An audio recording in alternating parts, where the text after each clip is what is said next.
Hello, everybody. Uh, Great win. Total team effort. Excited for our team. Excited for the state of Louisiana. Excited for LSU, all the former players, all the former coaches, everyone that's been involved and contributed to LSU. What a great day for LSU family.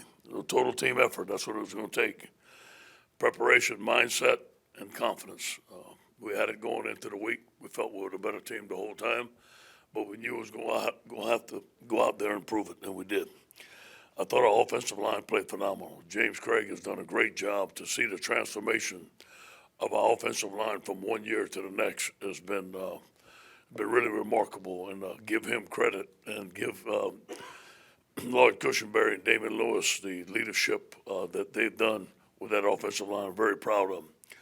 The play of Clyde Edwards-Helaire, as we all know, was phenomenal. One of the best efforts I ever seen a football play in my 35 years of coaching. And also Joe Burrow. Those guys were great on offense. On defense, Killebon Chasselon had his best game. 10 tackles, 3 tackles for loss. The interception that Patrick Queen he got right before the half, helped us win the game, and the fumble recovered by Ray Thornton. I thought those was some good stuff. You know what? I'm talking to the team today. Today is still a Truth Monday. And although that we won a big game, we didn't play our best for 60 minutes. I thought we played our best for the first half. Some parts of the game we played well. In the second half, some parts of the game we didn't. And I'm going to challenge our guys to play their best for 60 minutes. So that's what we're going to talk about today. On the Ole Miss, we're going to treat this week just like any other week. We're going to go through the process. Today's Tell the Truth Monday. We're going to enjoy the win. We're going to have a 24-hour rule. Then press on to Ole Miss. I'll tell you a little bit about them.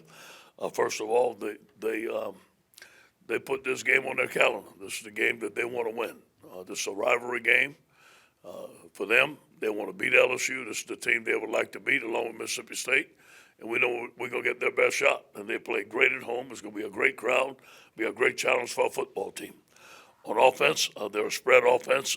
They're very, very difficult to stop on offense. They have an excellent running game, 247 yards rushing per game. They're led by quarterback John Plumlee, number 10, dual threat quarterback, elusive runner, has almost 800 yards rushing. Second in the SEC in yards per carry and 7 touchdowns. Jerrion Early is a kid that we recruited, a dynamic runner, a dynamic back. Elijah Moore is their leading wide receiver. On defense, they are 3-4. They moved from a 4-3 to a 3-4 to 6 returning starters. They're only giving up 24 points a game, 123 rushing, 274. Benito Jones is an excellent defensive lineman. I tried to recruit him and know him well. Sam Williams is a good rusher, has 5 sacks this year. And they're very solid on special teams. We're very proud of our football team, and we're happy for all the things that we've accomplished. But still, we got to focus in on one game at a time. We have not by far reached our goal. There will be bigger games down the road for us to play in, and this is the biggest game we play in because it's our next opponent. Any questions?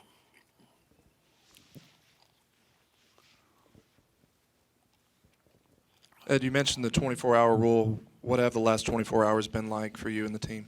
Been great. Been great. You know, I went home with Saturday night. Me and Kelly had a ham sandwich and some chips and watched Sports Center. I mean, it was a great night. You know? But yesterday was good watching the film. Everybody was really in a good mood. But after you watch the film, there's some things that we're a competitive staff. There's some things that we need to get better at. Obviously, I can't wait to see the team today. I know they probably enjoyed the last couple of days, and but it's time to get the business today, get to work. Coach, sometimes when players say things, it seems like maybe they don't mean it. But your guys saying we haven't arrived, this is not our end goal. Joe Burrow, Rashard Lawrence, them saying it seems like they believe it. Yes, do you get that? They sense? believe they were going to win all week. They know what we're shooting for. We don't talk about it, but but we want to win. We want to win, and Ole Miss is in our way. And that's it. We want to win. Ed, right here in the middle. What was Power Hour like Sunday night? Phenomenal. And obviously you guys got a big commitment as well. Yes, phenomenal. And recruiting is going very well right now. Our coaching staff and our support staff has done a phenomenal job. There's a lot of guys that want to come to LSU right now. We're going to have the best players coming to LSU. We're also in the 2021 class.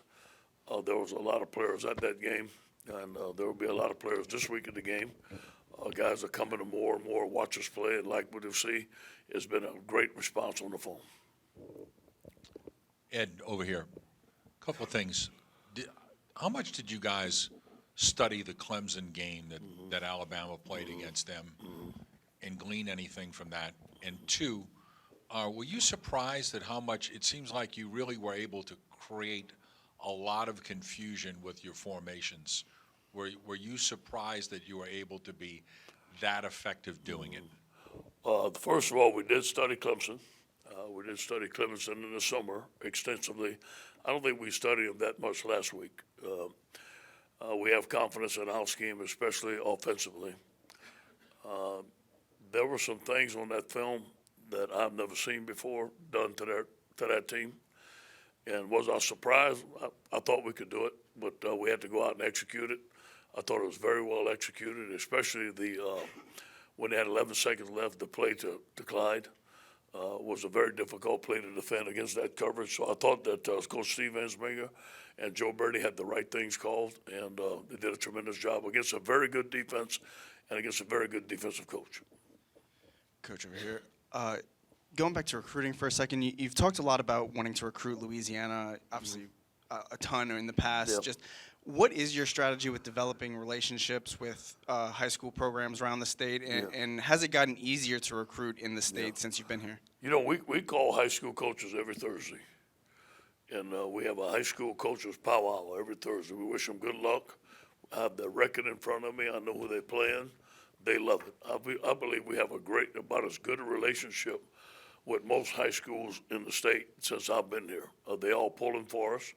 They all text me. They're all in communication about recruiting. I've talked to several coaches this morning, some of the top players. So I think that we're doing a better job in the state of Louisiana than we ever have. Coach, as a freshman, my first LSU game was 1977. Ensminger was the quarterback. Carlos Carson caught 5 touchdowns. It was 77-0. We never thought we'd see what we're seeing now, though, and I'm just curious because he was already here. We can't talk to him, but what is Steve saying about how this has been and his role in it? And what would you say about him, the conversations you're having and his role? About the job Steve Ensminger's doing? Phenomenal. He's like our general in there. He's steady. Steve doesn't want any credit. Steve loves the LSU Tigers. I never forget the day that we hired him. I mean, we needed him offensive coordinator, and he said, I'm going to do it. And people don't believe I'm going to do it. I'm going to do it, and he's doing it. And I think it was a great victory for him. Coming back going on the plane, I told him how I felt. I felt that we got our guns loaded. We're going to win this football game. I felt confident. And I told that to several coaches. And when we got back, there was, I guess, several thousand fans at the airport. Well, he said, man, I ain't never seen nothing like this before. So he's very proud, but he's humble. He's on the work today. Don't want any credit. Just go on the work. Let's go beat Ole Miss. Steve's very mature, very smart. He's a team player. He's let Joe be involved as much as I've ever seen an offensive coordinator let a passing game coordinator be involved. Very unselfish, much like our team. Yeah, Ed, on the deep ball that Stingley got beat on, what happened? Because it looked like he turned to the sideline and got distracted. What happened? Yeah, well, it was a good job on that part, and something that we have to cover. We had covered it, but we didn't cover it enough. What he did, he clapped and he looked over. Well, look over, they're changing the play. So our guys look over to change the play. He clapped, he faked, looked over, and the guy ran a fade on him. That was not Derek's fault at all. That's something that we should have covered more with him, and something we have to fix in our system. That was nowhere. He was doing what he was coached, so that's not his fault. I got to take the blame for that. Coach, you're right. Obviously, the LSU-Alabama game has a lot of talk in the trenches, O-line, D-line. You all watched the film. How do you feel like those two sides played? Phenomenal. I was so proud of our offensive line. The first play, we have a double team, a bump combo, and we won it. We won it very well, and I felt those guys fought. They battled. It wasn't overwhelmed. Obviously, Alabama made some plays. They got a couple first-round picks up there, but I thought our line fought. I was very proud of them. I felt like they didn't run the ball. They had 137 yards rushing on us, which is too much. But last year they had over 200. They ran the ball in between the tackles. We couldn't stop them. So I thought both sides of the line of scrimmage played very well, especially in the middle. Over here in the front. Two-part question, but pretty simple. One, do you ever get calls or inquiries from other people in coaching who maybe their first big job didn't go as well as they had hoped, but they always believed if they got in the right circumstance, the second chance it would go a lot better. And the second part is just, I'm sure you would have loved to have killed it in your first job, but do you like the kind of moral of your story about learning and Sure. growing and, Yeah. and having it? Sure. First of all, not many coaches call me. I don't know why. I can't answer, but I don't call many coaches neither. I got my staff here, and those are the guys I talk to. I go and talk to Kelly and my kids, and that's about it. Ole Miss was a great opportunity for me as a young coach. I wasn't that young, but it was my first job. It was in the SEC. I learned a lot of things. I learned how to do things. I learned how not to do things. So I'm very appreciative of that job. I don't like the results. But you know what? It prepared me for down the road to Coach Carroll told me, he said, you're not going to figure out what type of coach you are till you're 50, 51. I didn't want to believe that, but it just takes a while, especially when you get your butt beat. You're going to learn how to get better. And I do believe that job trained me for the job that we're doing today. So I'm appreciative of it. Ed, from Saturday's game on third downs on defense, it looked like Kayvon Chaisson had one of his better games. What did you see from him there, and how effective did y'all approach third downs? In that I do believe that Kayvon had one of his best games. He's healthy. We let him rush. We didn't stun him a bunch. We came around the edge. We gave him a free rush to go outside the tackle, inside the tackle. He made a great play on third down with the tackle pulled. That was a big stop for him. And I feel like he's coming into his own right now. Coach, you kept Dave Aranda from Texas A&M. Are you confident you can keep Joe Brady from leaving? And what might that entail? This is Joe's first full-time job. And I do believe he's very loyal to LSU. I do believe he likes what's going on at LSU. And obviously, we're going to compete to keep him. A guy like that's going to have opportunities, but we're going to compete as best as we can to keep him. All those things are going to happen after the season. Joe's worried about breaking down Ole Miss's coverages right now, so he's not even thinking about that stuff. But after the season, we have coaches that are going to get chances to go elsewhere. But the ones that we want to keep, we're going to fight like heck to keep. Ed, I saw a picture that people put signs in your yard congratulating you after the game. Anybody ever put a for sale sign in your yard? No, I don't think they had to do that. Anyway, to that end, you've seen both sides of Yes. this. You've had the praise, you've had the criticism. Sure. Everyone's loving you and your team right Yeah. now. But does this help motivate you and drive you to know you're only as good as your last game, your last season? No question. No question. You got to keep going. And Pete Carroll taught me this. Ed, don't read it. When you do well, it's going to make you too high. When you do low, it's going to make you too low. You got to stay in the middle. Stay in the middle. So I just stay in the middle. Stay in the middle. It's not about me. It's about our team. There's a lot of good things that have happened to us. We got Joe Brady. We got Joe Burrow. We got an excellent staff. This is just a culmination of a lot of hard work. You went with 6 defensive back sets a lot on those third downs. Is that something that's pretty much made for something like Alabama, or is that something you could see yourself using more? Well, you see them receivers there. We could have put 12 in it sometime. I don't know. But that was some of the best receivers we've seen, so I think that's what's part of it. Coach, what is your opinion on your players live streaming and things in your locker room after I the game? wish that wouldn't happen. That shouldn't happen. And I addressed the player that did it. He felt bad about it. They so used to having those phones on them all the time. I mean, we have pregame meal, and I said, okay, well, you turn your phones off just a little bit so we can say the prayer. So we say the prayer, and boom, they're back on their phone. So, I think that's just the product of today. Everybody carries their phone with them all the time. I don't think it was done with malintent or nothing like that. So I addressed it with the young man. I don't think it's going to happen again. And as far as what got out, a lot of you fans love it. Yeah. But then, what's your opinion on what got out? Well, the things that I say outside to the media is those are the things that I want to get out. And if I wanted that to get out, I said that outside. But, you get emotional. You talk to your team. It's your family, just like we all talk to our family. We talk around the dinner table, we say some things that's outside the family we don't say. And it was no means to hurt anybody or nothing like that. It was just a fiery moment, a very emotional moment with our team. That's all that was. Coach, over here, a couple of things. Number one, this happened in 2011, and then, of course, we know there was a rematch. How much have you cautioned your players about, understanding that if things go the way you hope they go and the way they hope they go, Yeah.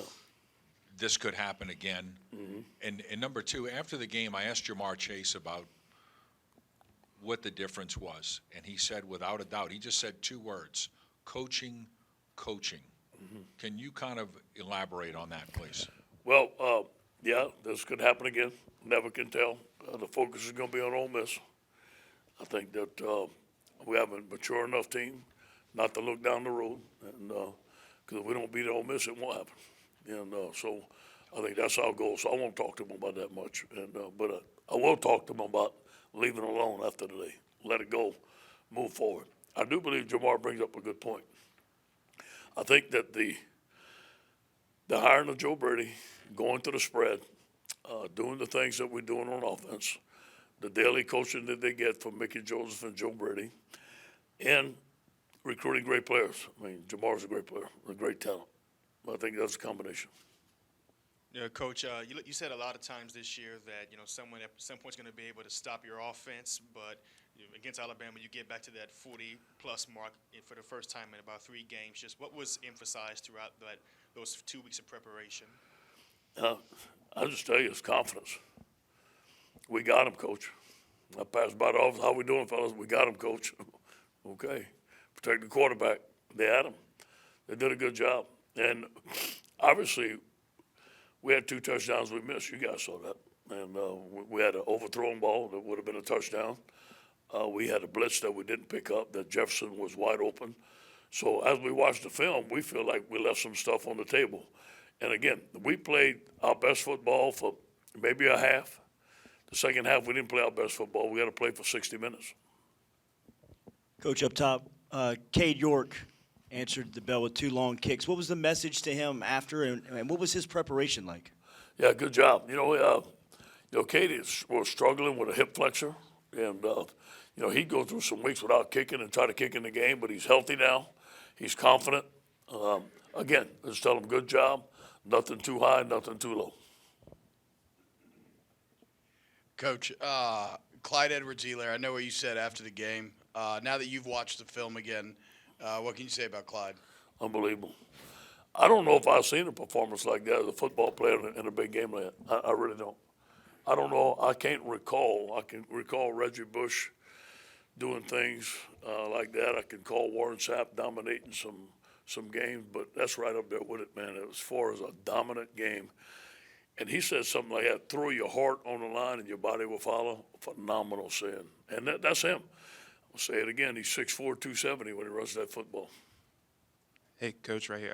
A number of your players just kind of went out for short stints against Alabama, but I guess now, what is the overall health of the team after a big game like We're that? about as healthy as we've been. Austin Deckles is going to be doubtful this week. Other than that, we'll be fine. Get to you right. I do have an Ole Miss question. 2 new coordinators this year with McIntyre and Rich Rod, just both obviously accomplished coaches, but how different are they with those 2 guys coordinating maybe than a year ago? They're totally different on both offense and defense. On offense, it's more of a quarterback run. Rich Rod is a great coach. There's a hurry-up offense. There's not a lot of time in the line of scrimmage. He's a very smart coach. Coach McIntyre is going totally to a 3-4 defense. They were a 4-3 defense before. So it's a total different scheme on both sides of the ball. If Deculus is out, did you like what you saw from McGee at tackle? Is Dare I think we're Rosenthal going going to to be put back? Badar at right tackle, and we're going to experiment with McGee at left tackle and put Ed at guard. Well, is Dare Rosenthal healthy or available this week? Darrell Rosenthal will not be available this game. Ed, you spoke about Jason earlier. Caleb Vaughn, is he? In what ways is he more than just a pass rusher for you guys? I mean, it seemed like he was dropping more in this game, and how does he in that? Yeah, well, that's the job description of outside linebacker in our defense. He's the bench linebacker. Now, we want him rushing most of the time, but there's some times where we're blitzing from the other side, and there's some certain coverages where he's got to drop, and he's athletic and can do it. So And we're stunting him more. That's where he's making those tackles for losses. Was that kind of the stuff to save to confuse Tua a bit? Was that? Was that some of the stuff to save to confuse Tua a bit for this game? I don't know. I don't know how much that confused him. I don't know if it did or not, to be honest with you. There's a lot of plays he didn't look confused. Coach, were you proud of your team's composure in terms of penalties? There was kind of a cheap shot on one of your guys in the first half, and your guys didn't, retaliate to that. I thought we handled the game. I thought, as a coaching staff, started with me, handled it a little bit better than Auburn. Auburn was a little bit overhyped. Wasn't going to overhype this game at all.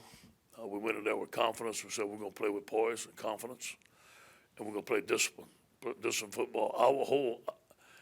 I didn't have to tell them this more than one time. We're not giving them anything, nothing.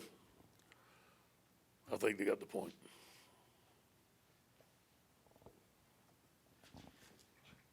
Coach, Ole Miss leads the SEC in rushing offense, so just talk about your defensive game plan for this week. We have to play well, especially in the front seven. They're not as strong as they've been in the past. There's 3 of their receivers on NFL rosters today. Now, I'm sure they're good receivers, but they're not as strong as they were in the past, but they can run the football. And so we're going to have to play well in the box. We're going to have to tackle. This number 10 is a fast running quarterback. It's like a wildcat. So we have to play well in the box.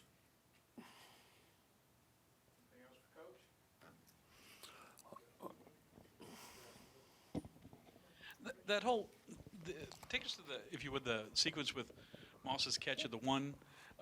Were they telling you what they were looking at, and did you expect the rule would go that way? Yeah. That he had been forced out, come back in. But hey, when we got that call, it's all day. But here's what happened. Obviously, you guys saw it, right? He was out of bounds. I don't know which foot it was out of bounds. And he came back, he put his foot in bounds and caught the ball. It was clearly in bounds. But the defender had a slight nudge and nudged him out of bounds. So if you get pushed out of bounds, you can come back and be the first one to catch the ball. And that was the ruling. And I want to say this is the best officiating game that I've been a part of. I thought those guys did a tremendous job officiating this game. And I called Steve and I told him that. It's right. A follow-up on what Jock asked about the personal foul after the turnover. There was a similar play when you all played Wisconsin after a turnover, if you remember that up at Lambeau Field. Yeah. And an offensive lineman hit a guy late, and I think there was a suspension involved as well. Is that something where you submit that to the league office? I guess a lot of people might have been confused why the player was allowed to continue after that play. Yeah, I think that's something we'll talk about. We haven't talked about it, but then since you brought it up, we will talk about it. And when we got that catch, when that catch was not overturned, I wouldn't complain about anything else, man. Ed, I know the NFL game is a different game, but will you use the Saints' loss yesterday to warn your team, about the next 2 opponents? Here's what I learned about games like this. Okay, not to speak that way, not to speak in terms that we're going to play the LSU standard performance, and saying that without speaking the other way. So we're going to stay positive.